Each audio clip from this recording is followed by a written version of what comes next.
Hey, everybody. Let's start our Draw Near to Nah, God got class. this. Are you guys doing okay? Good. Good, good, good. All All right. So right. what we're going to do is we're going to be continuing with Luke chapter 6. So if you want to follow along in your Bible, you totally can. But what we were doing in Luke chapter 6, okay, I realized there was a lot of fun little stories to draw, fun little pictures to draw, but it's not like we were telling the story of a miracle, right? It was all these um it was all these little events and ideas about different kinds of words and things that Jesus was communicating, because he's not telling stories and he's not doing miracles in this part of Luke chapter 6. He's actually preaching. And so he had the part where blessed are the, and he talks about the different kind of people that have blessings, and then woe to those, and he talks about those who have lots of woe. And so what we had to do was try to communicate those ideas. And it got a little bit easier to communicate and draw that when it was the ideas of love your enemies and do good to those who don't like you. And so here's trying to be nice to someone who's an enemy. It talked about if somebody hits you on the right cheek, turn and offer them the other cheek. And so that's, I do not advocate hitting, but it's kind of fun to draw the punch. That's a fun picture. So that was what we were looking at. And it ended with this idea of loving those who are evil to you. And the last phrase, and we'll just kind of pick up with this. Let me get this in focus. There we go. The last phrase that we looked at was this idea here: be ye merciful as your heavenly Father is merciful. And so as God is merciful, as our Father is merciful, we need to be merciful. How would you guys describe mercy? It's one of those words you've probably heard a bunch. How do you describe mercy? It's like somebody's giving you something that you don't deserve, Okay. showing like kindness whenever you don't deserve it. Yeah. Yeah. Yeah. Maybe if let's see, if somebody takes your toy or takes your thing, and then you try to be nice about it. You don't punch them in the face and get angry, but you're merciful and you say, okay, that was mine. I'll let you use it for now. Um, but I need it when you're done. You can be merciful about it. It says that we're supposed to be merciful because our Father, really God, is merciful. And it's important to think about the ways that God is merciful to us.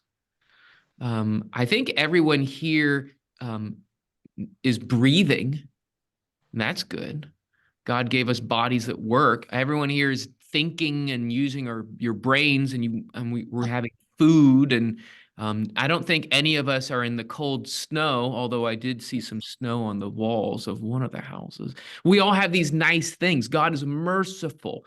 We don't deserve all that stuff, but God helps us to have that stuff. And so we need to be merciful with others. All right, so we'll pick up with that theme, and we're going to continue looking at this sermon. Okay. All right, and so Jesus continues, being merciful, and judge not, and you shall not be judged. Condemn not, and you shall not be condemned. Release, and you shall be released. Give, and it shall be given to you, good measure, pressed down, shaken together, running over, shall they give unto your bosom. With whatever measure you meet, it shall be measured to you again. This is lots of old-fashioned language. I like my funny old translation, but we're going to have to talk about it. So here's some things that he says. First, he says is judge not. He says condemn not. He says to release, and he says to give. And those are the big ideas here. I'll even number them. The first one is judge not. The second one is condemn not. The third one is release. And the fourth one is give. Okay. Okay. So these are big Bible ideas. What does it mean to judge not? To do not judge. To not judge. Good job. First and foremost, my old translation has it backwards. It says judge not, and we would say do not judge. Okay. Does that mean if you're, aren't there jobs where a guy is actually called a judge? Yeah. Does that mean he's sinning? No. No. So what is it telling us you shouldn't judge? I'll read the phrase again and think about it. Do not judge, and you will not be judged. What does that mean? Don't judge unfairly. Say that again. I like that. Say that again. Don't judge unfairly. Okay. Okay. Do not judge. And you mentioned unfairly. Ooh, there. Unfair. Okay, that's a good point. And he says, do not judge and you won't be judged. What does it mean if somebody's judging you? Or like talking to you about something, like they're like, hey, you did this. We need to talk about it. I'm going to draw a silly example, okay? But sometimes silly examples work. So here is a person.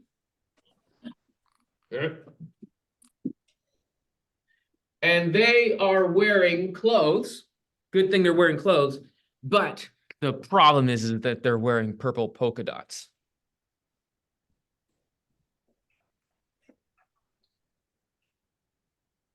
All right.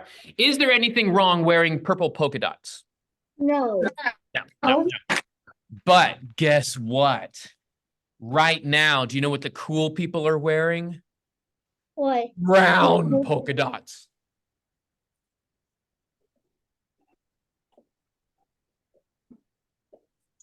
All right. The cool people are wearing brown polka dots. And the cool people could look at the purple people and judge them and say, oh, that's dumb.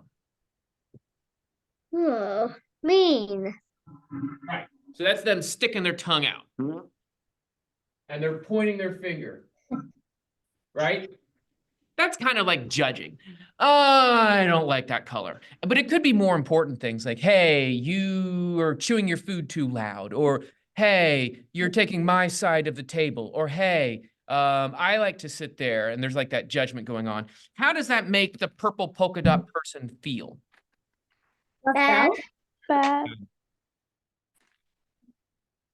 They're doing something wrong. Yeah, they feel upset. Are they actually being bad? No. No. No. But here's the thing. What if this brown polka dot person judges this one and judges this one and judges this one and judges this one and judges this one? What's going to happen in their life, do you think? What's going to start happening if they judge everybody as bad?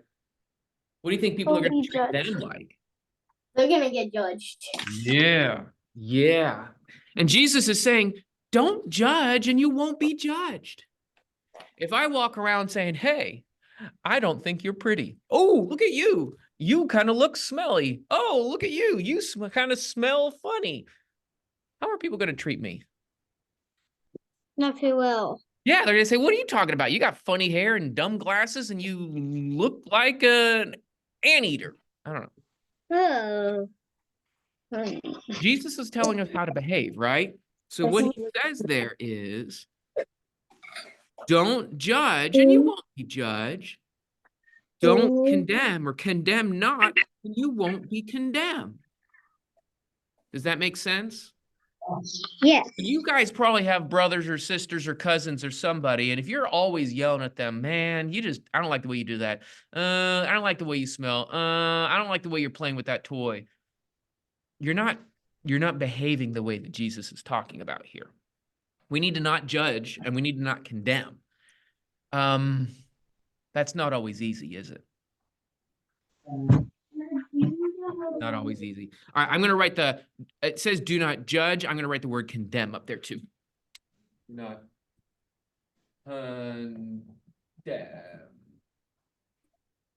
Here's a question. Here's a question. Okay. What if the brown polka dot person looks at the purple polka dot person and doesn't judge them because they are wearing polka dots, but says,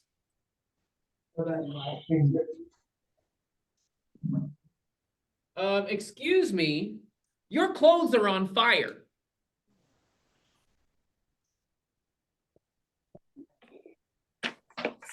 All right. If you see someone and they are actually on fire, should you, excuse me, tap, tap, tap. I don't mean to bother you.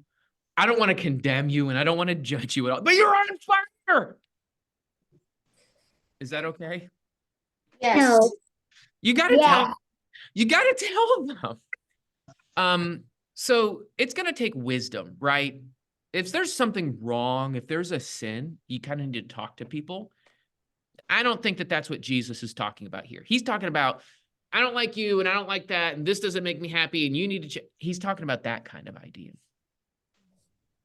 The other thing that he says in here is, let me turn on, I didn't hit the button right. Release, and you shall be released. And I think that that's an interesting word there. Release, and you shall be released. It's part of this giving. Give, and it shall be given you. And I think the idea here is being generous. So instead of I use that. judge, do not condemn, but instead give. Do give.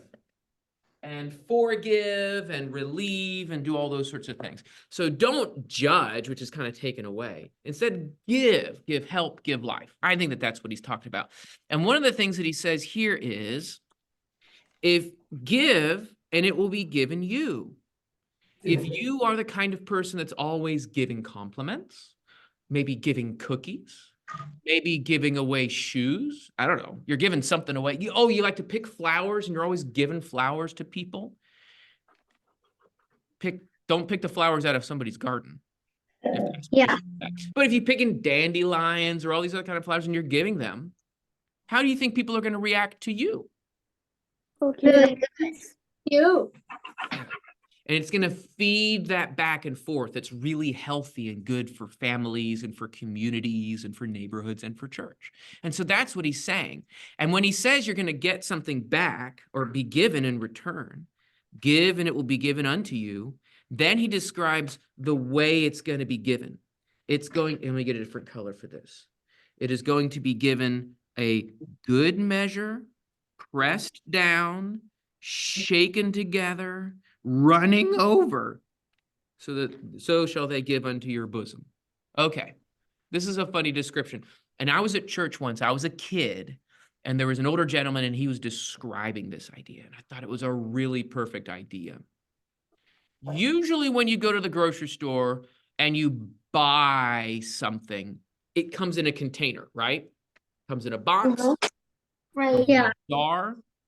When you get that jar, are you able to open up the jar and shove some more stuff in that jar?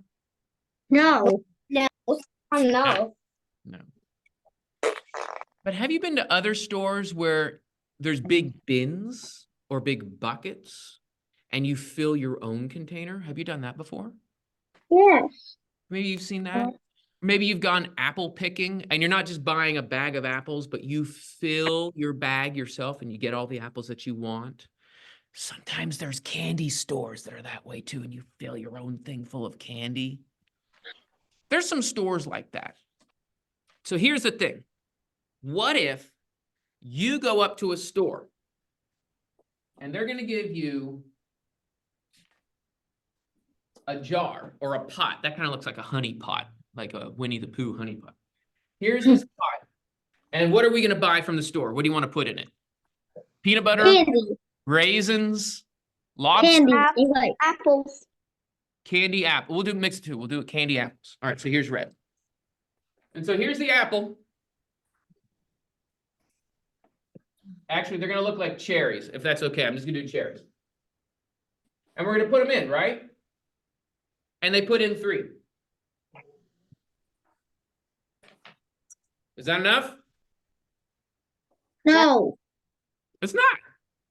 And it's almost like if you haven't been giving much to other people, you're not going to get much back. But if you're giving and you're helping, you're going to get all filled up.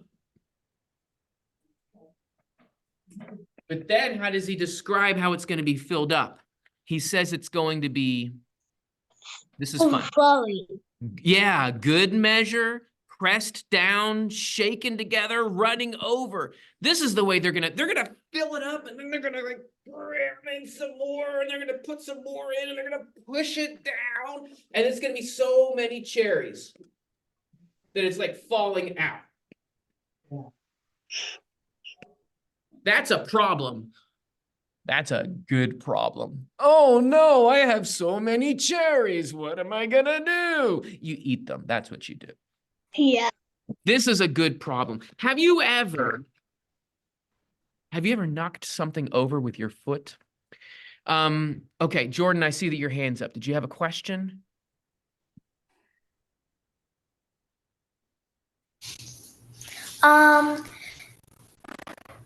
So basically, if it's overflowing, maybe you could like give some.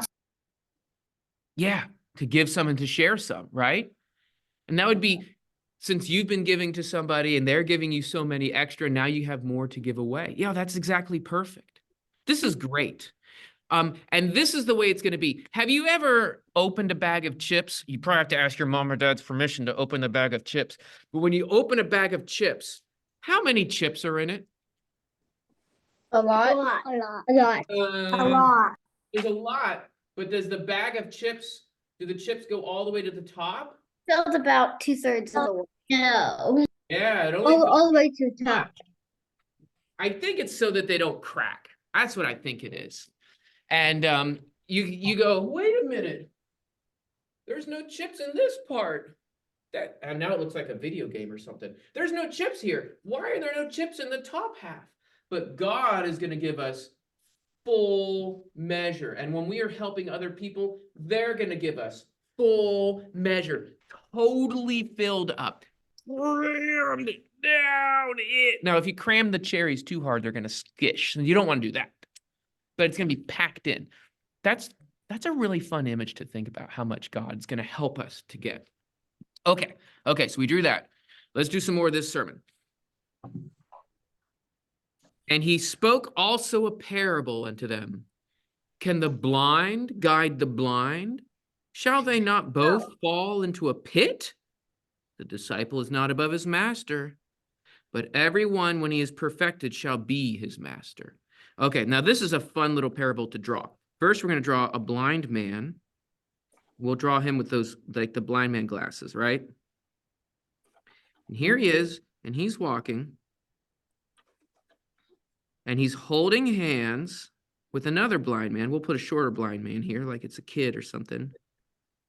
And he's like, hey, I will help you. I'm going to help you do this really, really well. And he's got a big smile because he's confident.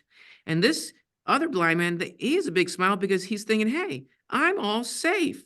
And what's right here? A pit. Oh, no. What's going to happen when they get to the pit? They're They're going going to fall down in. They're going to fall in. What does a blind man need in order to walk safely? Somebody you can see. Somebody who can see. And Jesus is trying to basically say that he is the person who can see. And he's trying to help us to know what to do. He's trying to say, you are not more important than the master. The disciple is not more important than the master. But we need to listen to the master and be perfected by the master. Because I think that there's probably some adults who hear this, do not judge, do not condemn, do not give. And there were probably some adults back then who thought, I don't want to listen to that teaching. That's hard to do. And Jesus is saying, if you live that way, you're just a blind walking with the blind, and you're going to fall into the pit. And Jesus is saying that we need to listen to him as the master there. That's kind of a fun picture to draw. And why beholdest thou, or why do you look at the mote or the speck? Why do you look at the speck that is in thy brother's eye, but consider not the beam that is in your own eye? Or how can you say to your brother, behold, let me cast out the mote that is in thine eye, when thou thyself beholdest not the beam that is in thine own eye?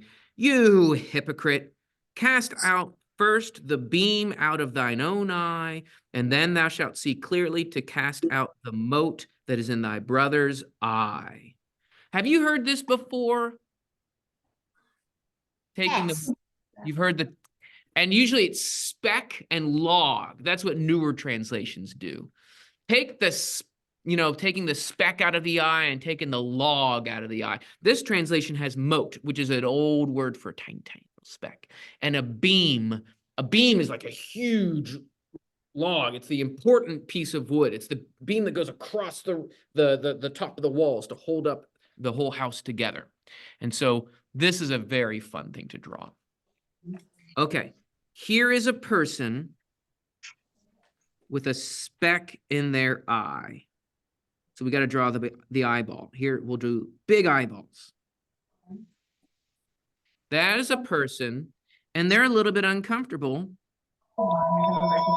because they have a speck in their eye. Oh, he almost looks mean. Sorry, I didn't mean to make it look mean. Oh, now he's looking even more mean. There he is. Oh, well. We got to draw a little speck. I'll do a color.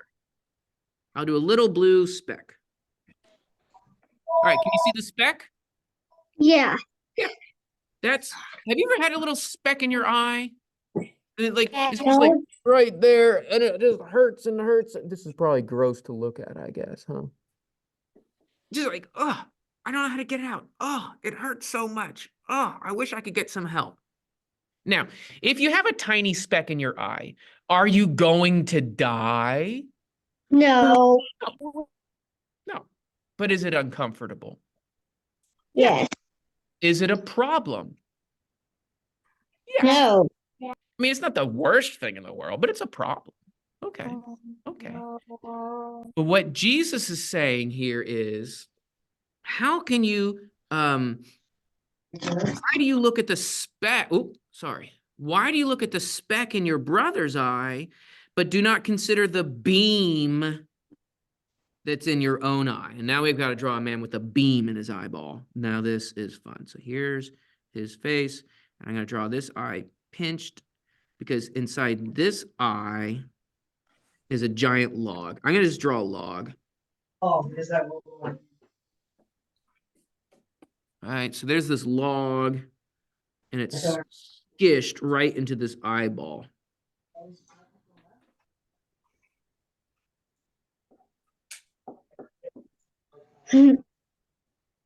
Okay. All right, so then I'm going to draw the log brown so it looks brown. This is kind of a gross face. I hope I'm not scaring all your parents away. I know that kids are okay with gross pictures, but parents sometimes have a hard time. So I'm going to give this guy a head of hair, and I'm going to give this guy kind of a funny, ooh, and I'll give him a little beard. There, he's got a beard. Okay, okay. So this person has a little blue speck in his eye, and it hurts. This person has a log sticking out of his eyeball. And then what does he try to do? He's trying to reach out to, oh, that's the worst hand I've ever drawn. I don't draw hands very well, but that's got to be the worst hand I've ever drawn in my whole life, guys. So here is his finger and thumb and his other fingers. And he's going to try to take the speck out.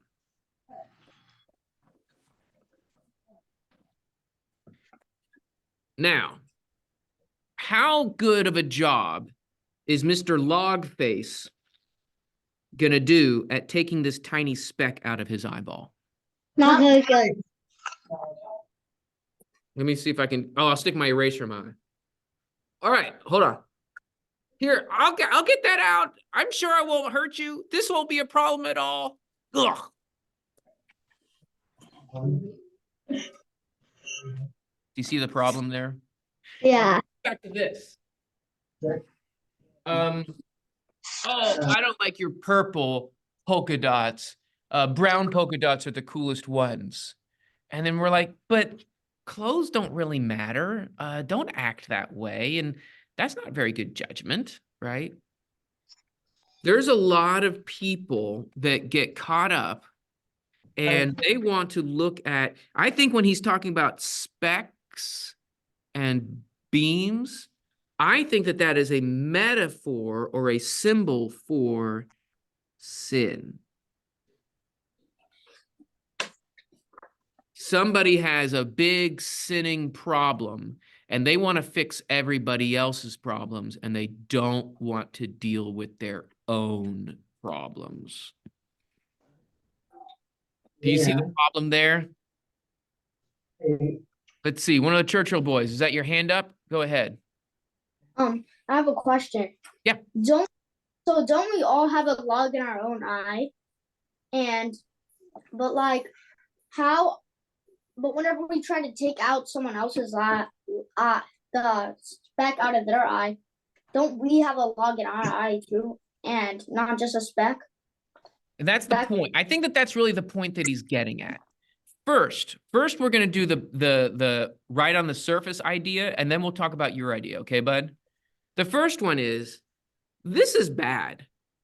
This guy cannot help him. And he's saying, stop, stop, stop. You're going to poke my eye out. You got log face.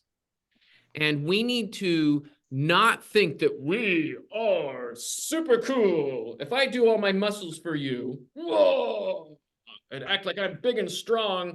The reality is I'm not that strong. And I'm just lying to myself. I've got a big log in my eye. Look at my muscles. There aren't any muscles there. That's just true. That's just true. But what if you need help moving something, moving some boxes? Does that mean I'm not allowed to help because I don't have big muscles? No. I should try to help some, right? Should I come up and say, I can help you. Look at me. No. Oh. I should say something like, I'm happy to help. There's not many muscles here, but I'm happy to help. I think that that's the idea about how we all have a log in our eye. Yeah. We all have a problem. We all have some difficulties, right?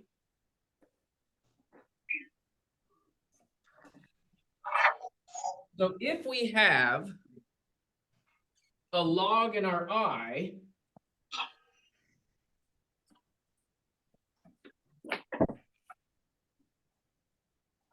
there's a log. Hold on, let me get this log there. If we all have a log in our eye, does that mean we never do anything ever again? No. No. I think what it means is we need to be very careful. We do need to be helpful. We do need to say, oh, Mr. So-and-so, your clothes are on fire. And be like, whoa, you have a log in your own eye. I know I do. I'm working. Hold on, let me stick in my eye. I know I have an eraser in my eye, but you are literally on fire. I'll help you put the fire out, even though I have an eraser, right? It's all going to be this matter of like trying to balance being good and not pretending that we're perfect. And so I think you're right. We all have a log in our eye. We all have a problem. We all have a difficulty. Does that mean we're allowed to leave it there? Yeah. Can't leave the log in our eyeball. But we do need to be careful that we're not vain and proud. These are big ideas in Jesus' sermon, aren't they? These are big. All right, let's hang in there. This is a hard sermon. Okay, so He says, cast out first the beam or the log out of your own eye, and then you shall see clearly to cast the mote that is in thy brother's eye. I think what he's trying to say is, where should we start fixing things? Should I start fixing other people? Or where should I begin doing the fixing? Fix Fixing. first. I need to start working on myself. And I might need help from my friends or my family. And I definitely need help from God. And once we're working on trying to be good and trying to be better and fixing our own, I'm trying to pull this giant log out of our eyeball, then we'll be better able to help other people. It's not that you can't help other people, but you have to help yourself so you can help other people. Yes. Yes. That's it. That's it. And I'm teaching this class to a bunch of really cool kids as a kids class, right? That's what you guys are. You're a bunch of cool kids. Do you know that he did this sermon not to kids, but to adults? You guys understand, right? This is not a kid's story. I don't know if there are any kid stories in the Bible. I think they're all adult stories. That's why we're just going to do all these adult sermons, because you guys need to know them too. Start with taking the logs out of your own eyeball and then working to help other people.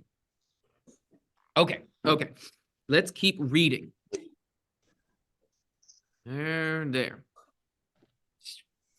For there is no good tree that brings forth corrupt fruit, nor again a corrupt tree that brings forth good fruit. For each tree is known by its fruit. For of thorns men do not gather figs, nor of a bramble bush gather they grapes. But the good man, out of the good treasure of his heart, brings forth that which is good. And the evil man, out of the evil treasure, brings forth that which is evil. For out of the abundance of his heart, his mouth speaks. This is pretty neat. First, he starts talking about trees, tree and fruit, tree and fruit, tree and fruit. Then he talks about thorns and figs. Those are kinds of things, bramble bush and grapes. But then he moves from trees and fruit to what? The good man and his heart. He moves from talking about trees and fruit to people and hearts. So let's draw the first one. We're going to draw a good tree. And good trees look like bumpy lollipops, right? That's what a good tree looks like. If you want to draw a more complex tree, you're absolutely allowed to. I'm just going to draw a green bumpy lollipop with red apple cherries, or maybe we can call them, these are red oranges or very funny shaped bananas. I don't care. This is a good tree and it's producing good fruit. Right? That's a good tree. It's making good fruit. You go to the good tree to get good fruit. Now we have to draw a bad tree. And this is fun. I'm going to draw it with a different green, and I'm going to draw it wonky shaped. Honestly, most trees are kind of wonky shaped, aren't they? None of them really ever look like this. I'm going to draw a crooked trunk. And I'm going to draw, what color do you want my bad fruit to be? I've got purple, orange, Yellow. yellow. I'll draw Purple. Purple. purple. This is what I'll do. I'll do yellow. Green. Brownie faces on them because they'll show up on the yellow. All right, there. And I'll put them as angry. These are bad fruits. See, they've got angry faces.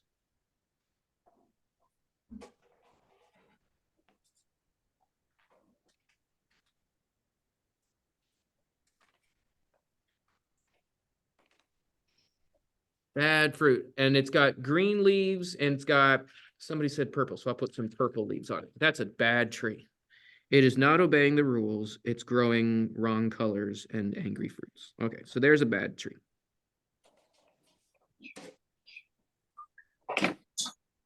If you saw this tree here, which tree looks like it'll have fruit that'll taste good? The good tree. Either one. Yeah, that one. Which tree looks like if you eat it, it'll give you a stomach ache? That one. The other one. Yeah. So, no one goes to the bad tree to get good fruit. That's just life. Healthy trees produce healthy fruits. That's just the way things work, right? And you don't go to a thorn bush or a bramble bush or a pricker bush to gather food, right? Yeah. Here's a bush. And it's got, I'll draw some green in it. And it's got the sticks, the stem, and I'm going to draw prickers. When I was growing up, we had pricker bushes all over the place.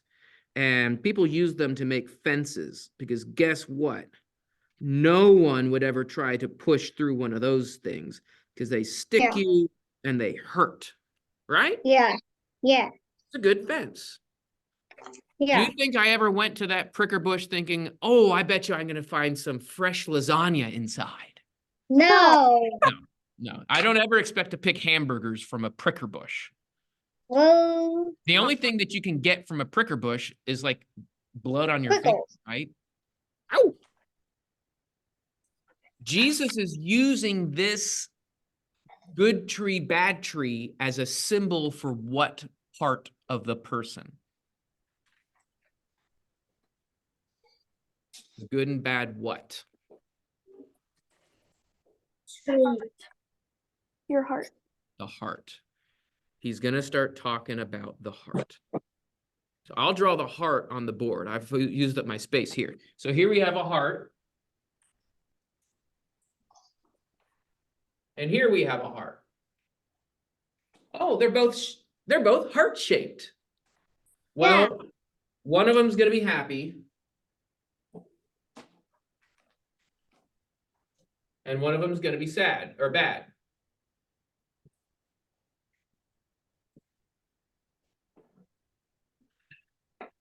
Is that the way some people are? There's good hearts and there's bad hearts? yeah. If you're a bad heart, do you have to stay a bad heart forever? No.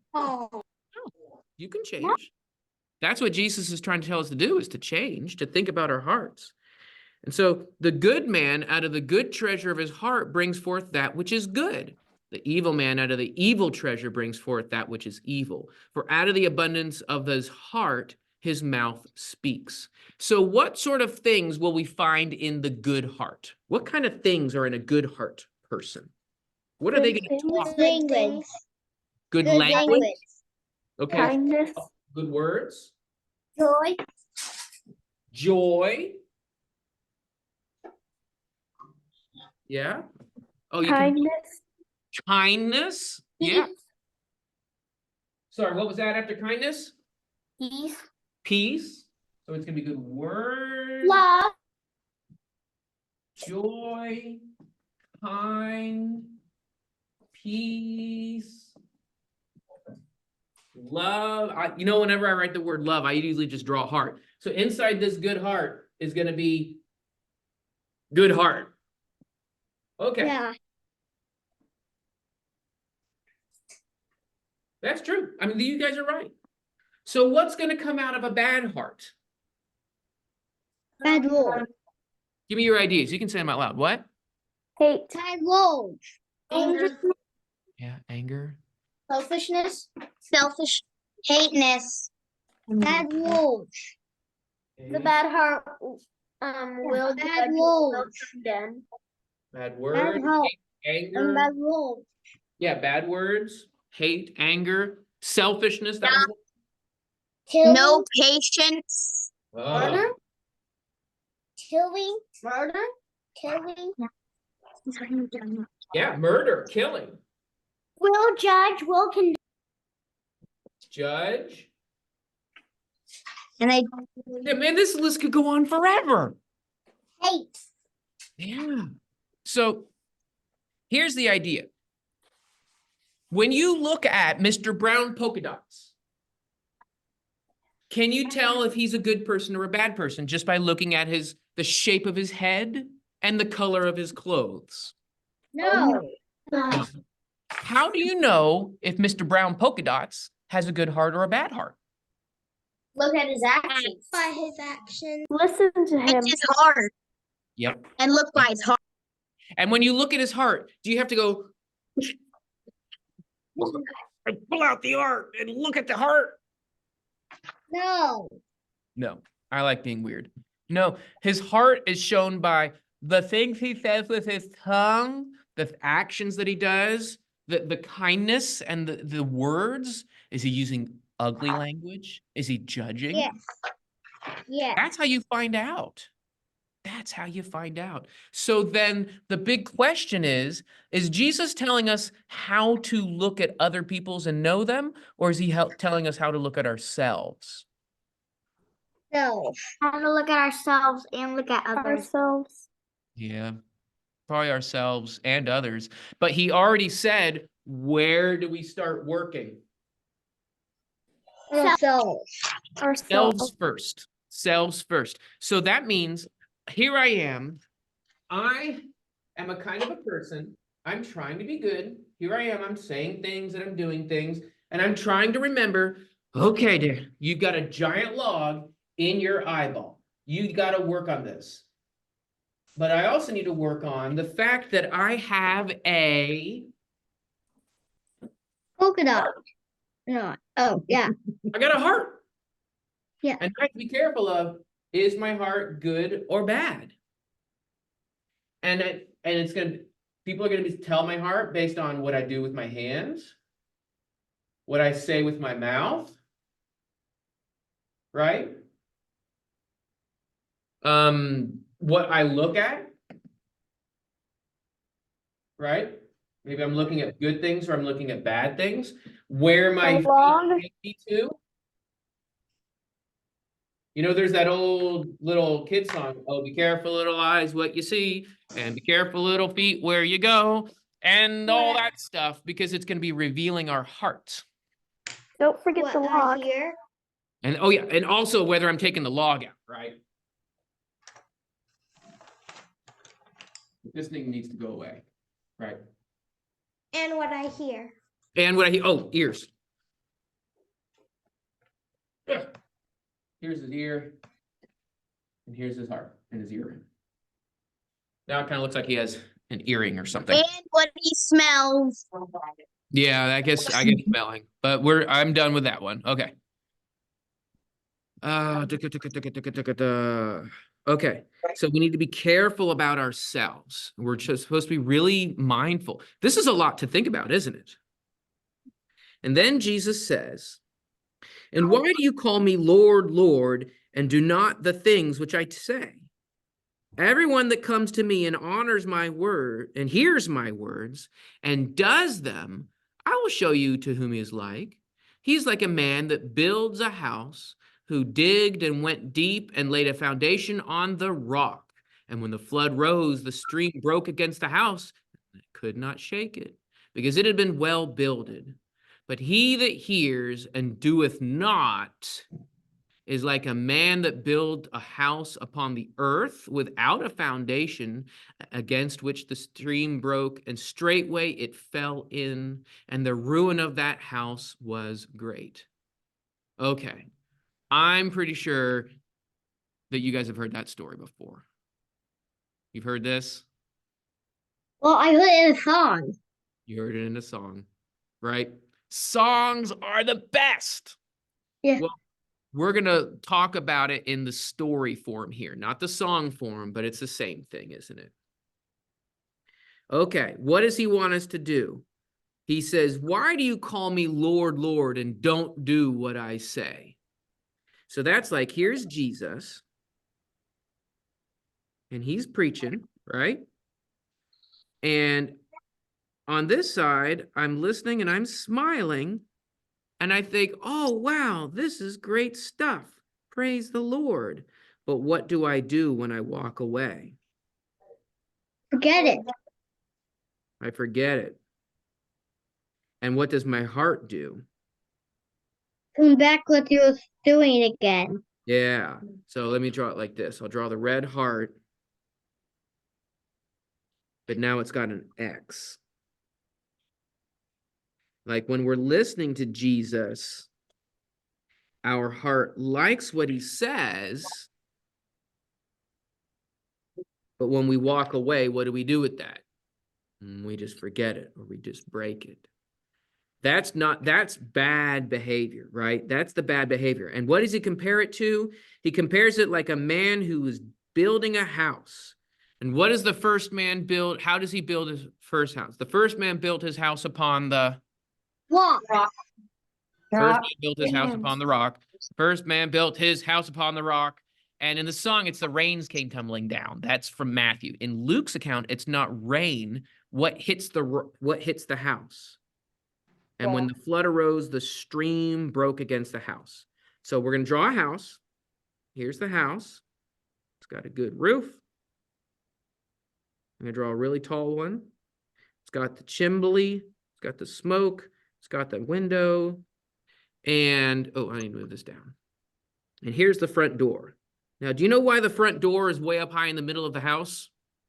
Why? Because that's where the ground is. Oh. And what they did was they dug down until they found the bedrock. And they built stone foundation. I don't think it would really be this. That's a super, super deep dig for a house, but I'm drawing it a little bit extra silly for the story. Have you guys seen basements with stone foundations? Yes. My old house is like that. Yeah. I don't have time to build up. By concrete. But boy, look, that's solid and that's sure. And if the raining, flooding water comes washing down and hits the house, why won't the house get pushed over? It's because those bricks underneath it. Yeah, because it's got a solid foundation. And here's another house right here. But they did not dig down deep. They just built it right on the ground, right on the earth. What's going to happen when the rain hits it? It's going to tumble over. Yep. And so we got to draw now a house. I'm going to draw it washing away. Oh, that's what I'm going to do. I'm going to draw the house actually being washed away with the flood. Like it's sailing away like it's a ship.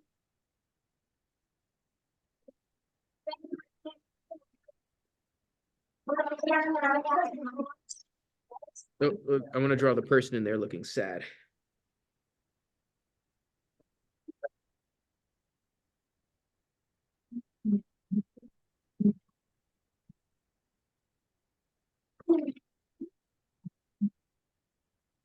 Does that make sense? Yeah. If we hear Jesus talk to us about be good to others, if we hear Jesus talk to us about do not judge, if we hear Jesus talk to us about give unto others, if we hear Jesus talk about you've got a log in your eyeball, take the log out of your eyeball before you go bother or help somebody else. If we hear that and we hear it with our ears and then we walk away and we don't do anything about it, our life is going to get knocked over, isn't it? Yeah. We're going to get pushed down by life. We need to live. But also, you can also change before that happens. Like when your house gets washed away, you get up and build another one and plan the foundation this time. Absolutely. So Absolutely. it's much more sturdier. Yeah. Well, think about this. What if when Jesus was preaching this sermon, there was a person standing there and they had a log in their face? Oh no, I'm doomed forever. No. No, that's just like Eeyore, right? No. Jesus is telling us this so that we take it out of our eye. Or so we go home and say, oh my goodness, you're right. I need to dig deep and make a foundation now. All the extra stuff. Yeah.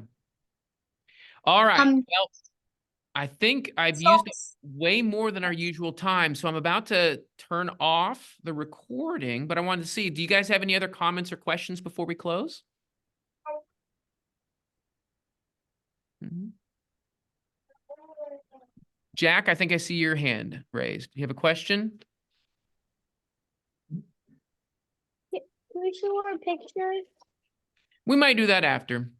But all right, so this was a good class. I'm sorry it went so long. Jesus had a big sermon. This is a lot to talk about. I had a lot of fun with you guys, and I look forward to seeing you later. Take care. See ya. Bye. Bye.